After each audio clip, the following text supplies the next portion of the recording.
Okay, people, here's another word of wisdom from Mr. Michael Christopher Cruikshank, ACC victim, New Zealand's terrorist, organised crime, criminal racketeering, mafia, gangster run organisation, and the slave trade that they run in New Zealand.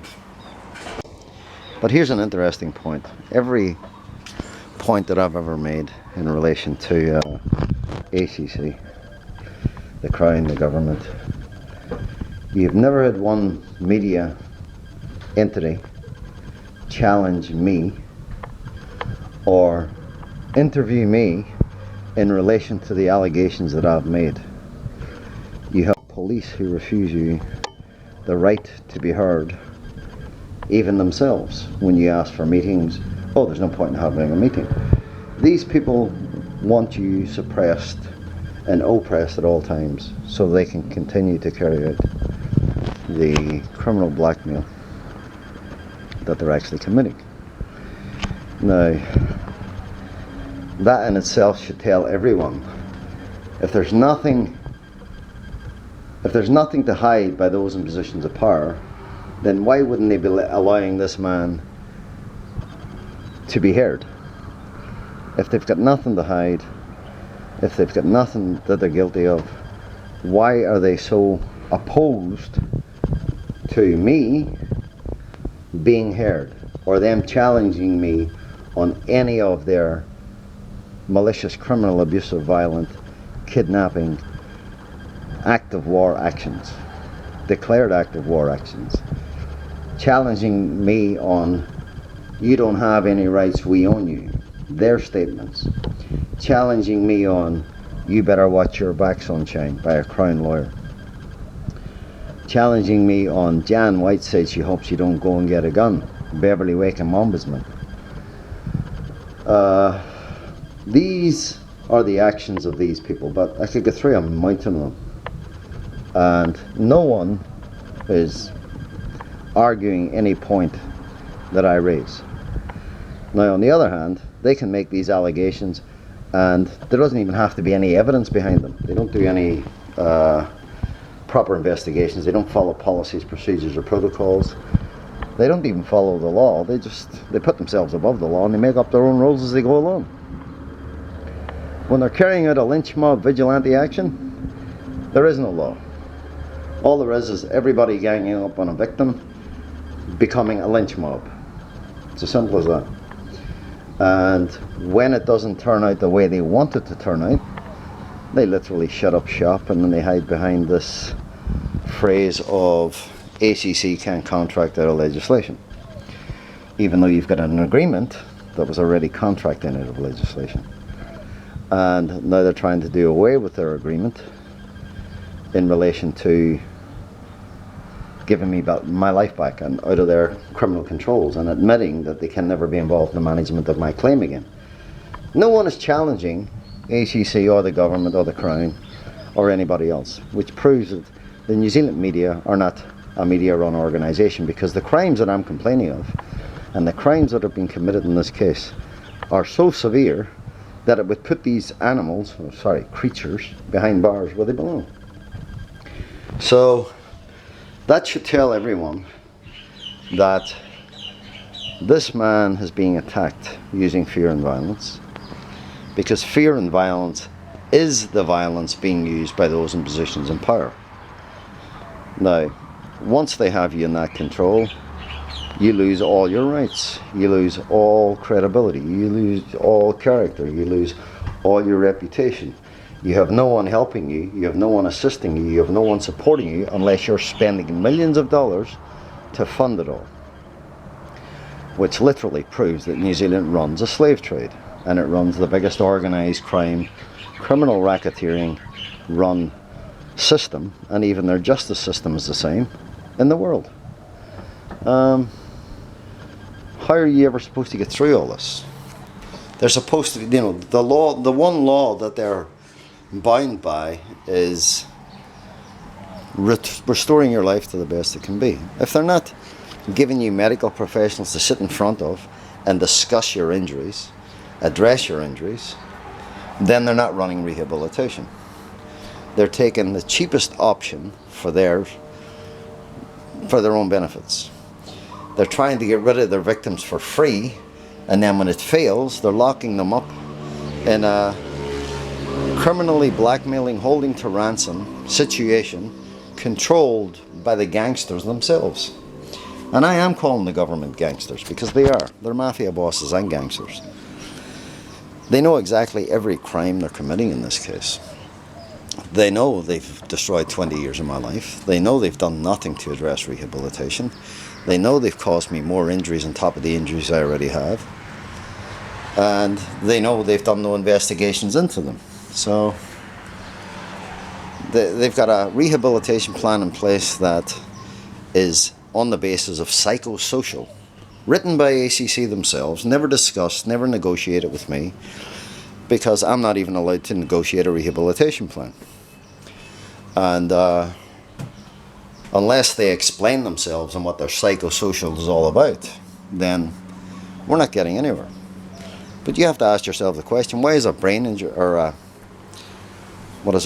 neck injury, a spinal injury, trapped nerves, laceration left forearm, oversensitive nervous system, why are they not written on the medical certificate itself? They write on the medical certificate what suits their purpose. So you're being forced to give them a medical certificate that they themselves have conjured up through their manipulation of medical professionals, because they want the easy thing, like putting it down under chronic pain. How did chronic pain come out of this case? Chronic pain was given to me after an oversensitive nervous system, which literally disappeared very quickly, and up came this term of chronic pain. And then every injury that happened after that was put under the term of chronic pain. You go in and you get a medical certificate and they put it down under the same injury of 1995. They're not putting all the other injuries that they've actually created and never treated on that form. So the government, ACC, are not running rehabilitation. What they're running is criminal containment of people's lives. What they are actually doing is carrying out the biggest fraud on a victim's life that anybody could actually carry out. The attacks on me being fit for doing all this work that they alleged, and which backfired on them because I couldn't do it, and paying me $18,000 that there's no way in hell, even in court they couldn't even come up with $8,000, I think. And the people who actually got paid to do the work were the people who were there. And even the people who were accusing me didn't do their homework. It was a manipulation of, and a manufactured and invented situation to literally put my life through hell. And they were going to screw me over by all means necessary.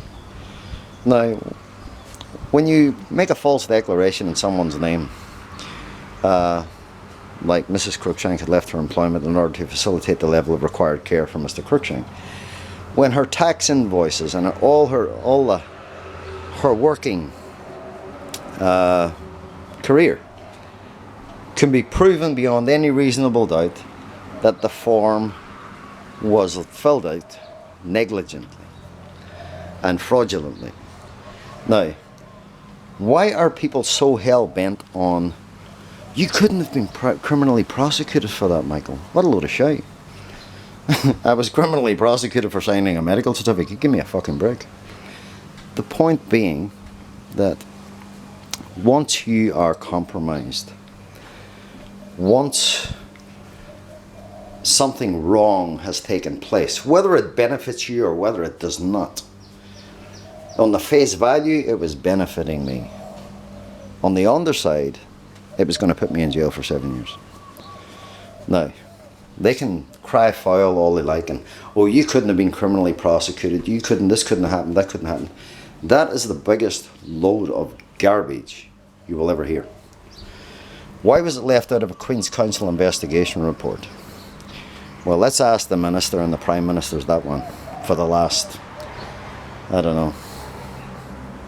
2004, for the last 14 years, 15 years. So, you have to ask yourself why these people are not asking the question, if his wife did not leave her employment to facilitate the level of required care, why was it filled in on a backdated attendant care form, and why was it not investigated by the Serious Fraud Office, which I complained to about it?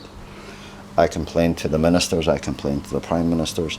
I did not want to be compromised in any way, shape or form. And the person who compromised me in that situation was Gerard McGreevy. The same person who accused me of threats to kill as soon as I brought it to their attention, who sent private investigators to my home to kick my door in and everything else and leave me with cuts in my head. The police turning a blind eye to it. And he put my life through hell for 4 years after that, until I got the Queen's Counsel investigation. And then it was, a mountain of it was covered up by the Queen's Counsel. She wanted to send me back to see Rhys Tapsell to correct his reports in relation to the attacks on me, and I wouldn't go back to the same person who had already compromised me on behalf of the criminals involved.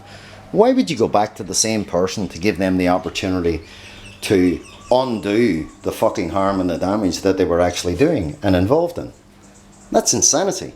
And then ACC wouldn't give me another individual, forensic psychiatrist, to actually redo a proper report in relation to all the facts after the Queen's Counsel investigation report. So I was literally held criminally to blackmail and ransom at all times. No help, no assistance, no support, no fuck all. And then I entered the agreement with him in 2006, June 2006, following a meeting with Jan White, Beverly Wakeham, John Miller Law, because the Ombudsman brought John Miller's Law into the meeting, and some medical expert who I'd never fucking met, never knew anything about. And then they had a cop behind the screen with fully armed and all the rest of it, about fucking 6 foot fucking 10. This is the kind of criminals you're actually dealing with. So they've put out this perception of you as a human being, and they've hidden behind fear and violence while they're dishing it out and instigating it, and literally trying to back you into a corner, single you out, isolate you, and leave you where you've got no one to talk to, no one to discuss your case with, creating the biggest criminally blackmailing, holding to ransom situation known to man, and the biggest criminally blackmailing under Section B of the Crimes Act known to man actions. So the intent from that point on was to cost me everything I had. And believe me, people, for the last 13 years it has cost me everything I have, or I had. And someone has to be held to account for it. No matter which way you go in this case, they've repealed laws of criminal provocation because they know they've committed the crimes. They have no laws of criminal entrapment because their entire foundation is built upon criminal entrapment. The New Zealand justice system is nothing but a kangaroo court when it comes to those in positions of power committing the crimes. Whatever they say is taken as fact, and then they try and prove it to a jury. Whenever a victim of their crimes is complaining about the crimes they're actually committing, they're not doing any investigations, they're not doing any what would you say? They're not doing any investigations into the complaints that you make. They're dismissing them without any foundation, anything of any kind. So in other words, they can do whatever the fuck they like and get away with it. And that's why we're getting to a last resort. That's why the Prime Minister is now involved in either committing murder, or she's involved in giving me justice and criminal accountability for the crimes that have been committed in this case, and for the obstructions of justice, and for the state criminal kidnapping that took place in relation to the malicious criminal prosecutions, in relation to all the lies, all the innuendos, all the speculation, all the manufacturing, all the attacks on my life, my sanity, taking away my freedom using a slave trade industry, and allowing this industry to be used as a fucking slave trade by the lawyers and the judges and the ombudsman and the commissioners and the MPs and the ministers and prime ministers involved. So why would the media not be interested in a case that has so many facts to it in relation to the crimes of these people in power? Why would the media be trying to help the government cover up the crimes that it's actually involved in and help the government buy time? The police are helping the government buy time. The Crown Law Office is helping the government buy time. That time is my life and my quality of life. And their job is to restore my life and quality of life to the best it can be. How can anyone even surmise or even think that they're restoring someone's life to the best it can be? They've turned it into an isolation, alienation, singling out case against me. And they're quite happy to spoon feed me shit only because they couldn't get rid of me through their malicious criminal prosecutions. They've shut up shop in all the departments. And to me, what they're doing is they're actually committing the biggest murder that you could ever see. And they're doing it very, very slowly. And they're just about keeping me entitled.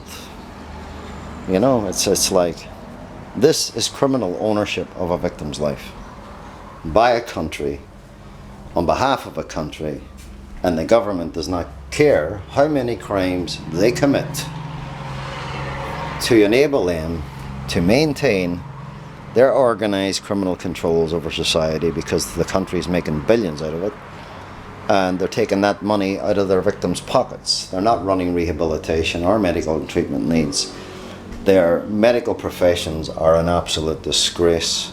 Their experts are an absolute disgrace. All they're doing is getting their pockets lined by the government, and the victims are paying the price for it. The criminals get to walk free and the victims get to remain prisoners of the state. Everything is so fucking twisted, it's unreal. It's all arse about face. All the departments work exactly the same way. They all work to the same trends. They all work to the same threatening, intimidating, abusive, violent actions. It's, yeah. Why can a victim not get to sit in a room and video record every word and them answer the questions? Let them even ask questions. But they didn't even want to do that. So how are they running rehabilitation? There's a criminal intent here. This proves that ACC is a scam. This proves that ACC is not fit for purpose in my case and in many thousands of other cases. So the government's making money. The victims are being spoon-fed shit, and the government sets down what the victims are going to get and what they're not going to get. And they get to decide victims' lives and fate and what path they're going to be driven on in accordance with what suits their purpose on any crime they wish to commit against their victims. Fear and violence is a very, very serious issue, people. I could go on about it for months on a day, you know. You'll always see a different element. You'll always see a different part of it. You'll always see another view of it. There's nothing they can say or do that can defend any of the criminalities they're involved in, and that's the God's honest truth. And their only answer is silence while they're holding their victims criminally to blackmail and ransom. The question is, why has police not done the criminal investigations they should have done? Why were they being paid by the government to literally carry out a vigilante declared act of war action on my life? And then why did everybody then shut up shop? They then defrauded me. They stopped my rights and entitlements for 4 years, like I said previously. But how were they able to defraud me of 14% extra tax and go, oh, it's a tax glitch? What a load of shit. They knew they knew of their tax glitch long before they actually suspended all my rights, entitlements, rehabilitation, medical and treatment needs. And that's where their criminality comes into it. The other fact is, I was always compliant with their legislation and their laws. I was never non-compliant. I had an agreement over my privacy rights with ACC that stems back to 2000, I think, 2001. And they then tried to throw that out the window, like they do everything. It's a bit like Trump trying to throw the agreement he had with Iran over their nuclear testing and all the rest of it, and throwing it out the window. This is what ACC does. It throws its agreements out the window, so nothing they say and nothing they do is legally binding according to how they behave and how they act. They have no morals, they got no ethics, they got no principles, they got no integrity.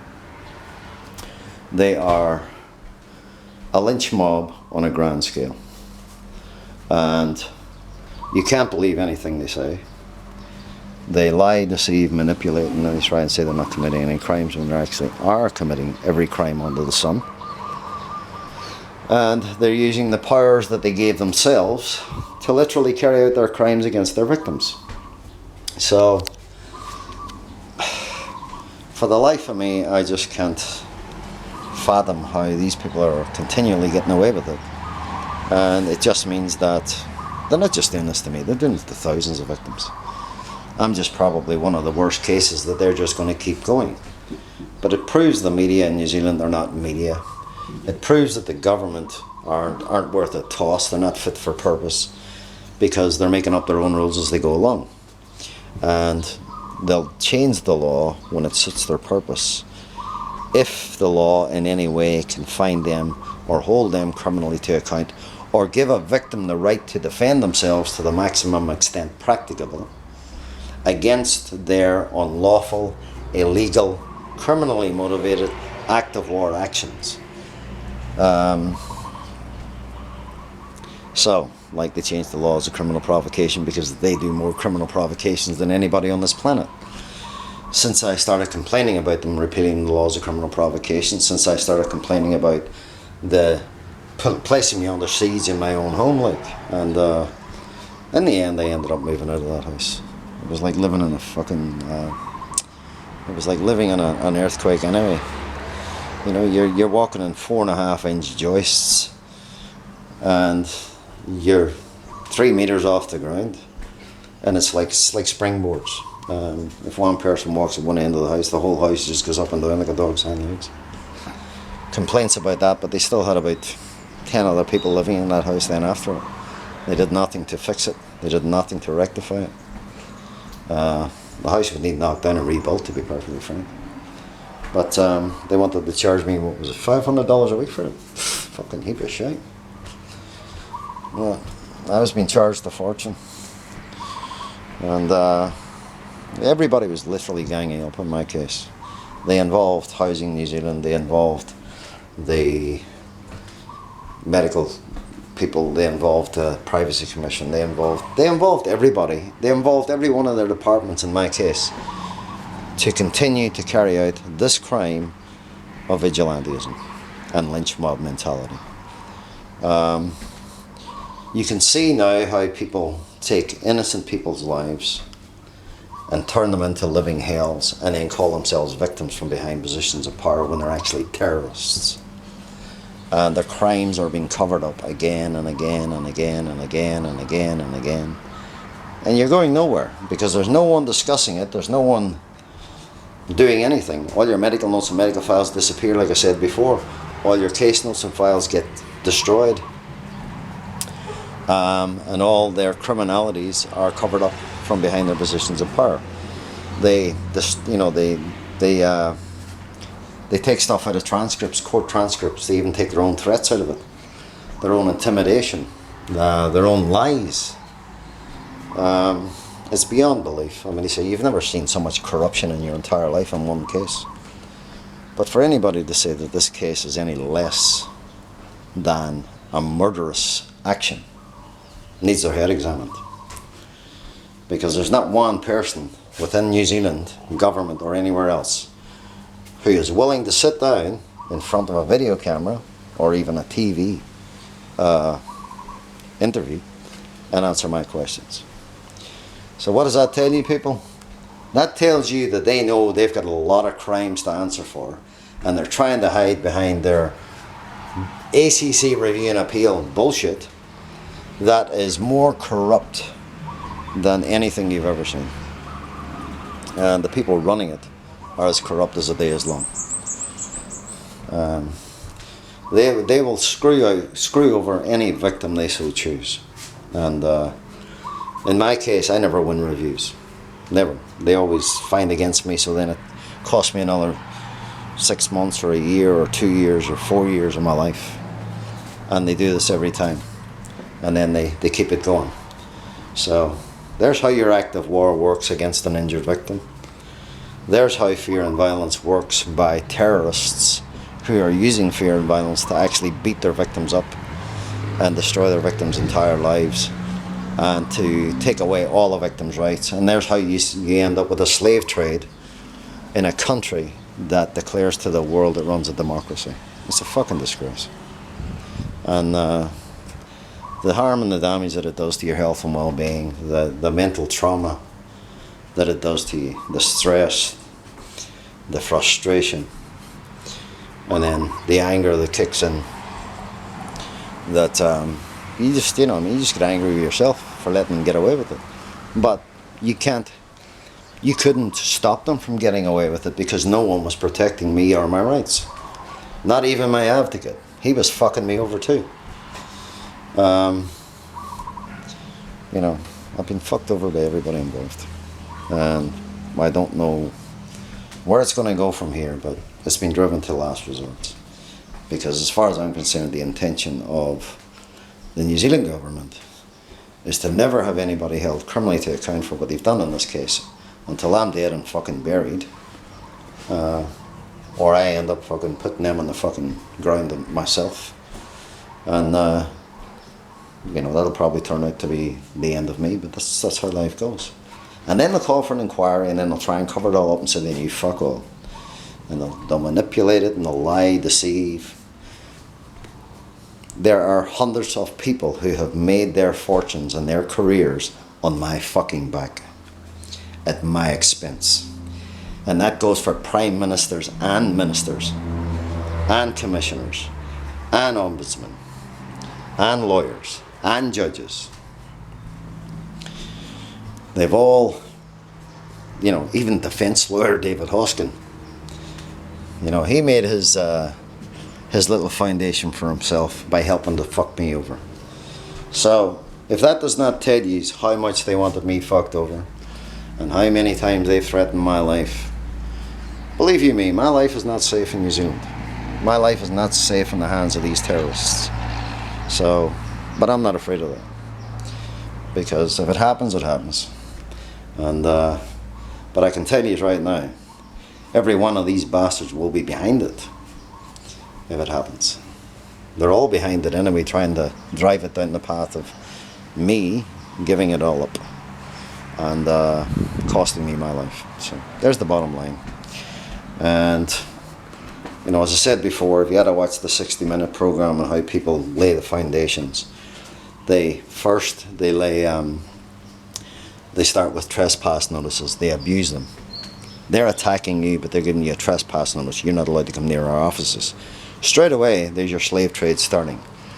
Then they'll start with trying to get a restraining order against every member of ACC, because one terrorist is trying to criminally provoke a situation, single you out, isolate you, frustrate you, torment you, torture you, threaten you, intimidate you, stalk you, harass you, and getting away with it. And then they move to private investigators stalking you continually, police stalking you continually. They've got all the medical professionals looking at, if you have to deal with the unemployment office, you are literally being looked at through whatever they have written on their files about you. Housing New Zealand, exactly the same thing. They have all their departments watching you like a fucking hawk. And you can't get into an argument with anybody. And they talk to you like shit. They undermine you. They treat you, it's negative. You'll even go for a medical appointment, and as soon as you turn up to the medical appointment, they'll say, oh, it's Tuesday, it's $50 for your, you have to pay $50 excess because it's a Tuesday for your x-ray. I'm not fucking joking, you people. These people will pull every stunt under the sun, right? And then all of a sudden, they're looking for a reaction. They're looking for, it's insanity. It's absolutely disgraceful. And you can be the most civilized person on the planet, and I am the most civilized person on the planet actually. But these people will do everything. They've got everybody provoking you because it's just their purpose. They want me shut the fuck up. They want me shut down. They want me singled out, isolated, alienated, and they want to spoon feed me shit and then try and get rid of me for free. Right? Their intention is murderous. Their intention is an act of war, and they're not getting away with it. So we're now down to two options: last resort or full independent Royal Commission of Inquiry, which has been denied me for the last 13 years by these criminals while they've had my life criminally contained under their slave trade industry. So you've all seen all the things that come out in the media over the last couple of years in relation to how government departments work, all the threats, all the intimidation within their departments. Even lawyers are coming out with sexual harassment and all that shit. Parliament's coming out with sexual harassment. Right. Well, if they're doing all this within their own departments, what the fuck do you think they're doing to their victims under ACC, Crown and Government? Believe you me, they're doing a million times worse to their victims. But these people all want to be seen as victims when they're actually involved in committing crimes against society on behalf of their bosses. They're all lowlifes. So, there you go. Kidnapping uncivilized, narcissistic, terrorizing sadists. Or scum. Take your choice. Or make it both, sadists and scum. So, it still spells K-U-N-T-S-S. Anyway, so there you go.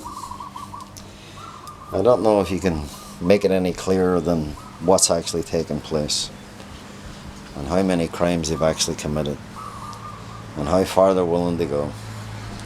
But somebody's got to pay for the crimes, and I don't believe that any victim should be under the controls of their attackers, their abusers, their kidnappers. No. That's just the way it is. I don't think any medical professional in New Zealand can address my injuries either. Or the injuries that have been caused to me through their actions and through the actions of their employer, which is the medical board. The medical board is overseeing all the crimes of all these people, and they do nothing. The lawyers do nothing to hold lawyers criminally to account for complaints against them. They cover up all their own crimes. You can make all the complaints under the sun. It turns into a full-time fucking job, and you can't even handle it yourself anyway. You would need to employ a lawyer, or probably in my case, you probably need to employ 3 lawyers to address every individual's actions, and every department, and every administration, and every organisation, and every member of parliament who have acted corruptly and criminally in my case. And it would cost tens of millions of dollars to collect all the information that's been denied up to this point, to address all the destroying of evidence to this point. And it would take you decades of your fucking life. So, how can ACC, the Crown and the government declare that they're running a rehabilitation organisation when it's clear they're not? Their intention is murderous. Their intention has always been murderous for the last 20 years. And they knew exactly what they were going to do in my case from day one till now, from the moment that they criminally compromised me and trying to set me up for a false declaration on a backdated attendant care form that has literally seen my life controlled with fear and violence that they instigated. These people are fucking terrorists. Okay, people, I hope yous all understand where I'm coming from. I don't think they'll have too many fucking arguments now. The only thing I can see is them trying to come out and trying to turn themselves into victims again, which they can't do. It's impossible for them to do.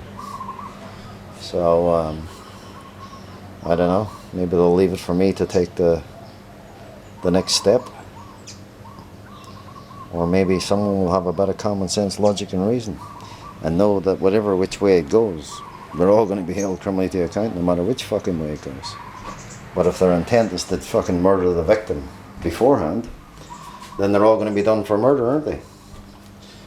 Because if this case ends in violence, then they all should be criminally charged for murder, attempted murder, or whatever way it goes. That's your Prime Minister, your Justice Ministers, your Police Ministers, your ACC Ministers, your fucking other corrupt ministers that they all employ.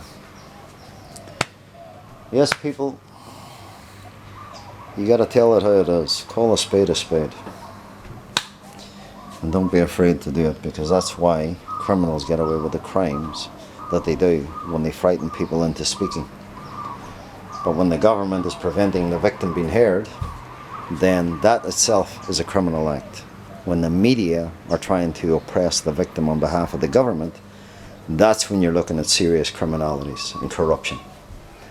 So, you know what I mean? If I wasn't a foreign national, it may be a bit different, like, but I wouldn't be too much different, because they've done it to a lot of Kiwis too. So I wouldn't go that way. The only people that are civilized are the people who have actually gone through it all, and the people who have watched people go through it all. You know, but they're in no position to do anything about it or change anything. So the terrorists, they want to get away with murder. They're not getting away with it in this case. That's for damn sure. Okay. I'll think of something else to say later, I'm sure.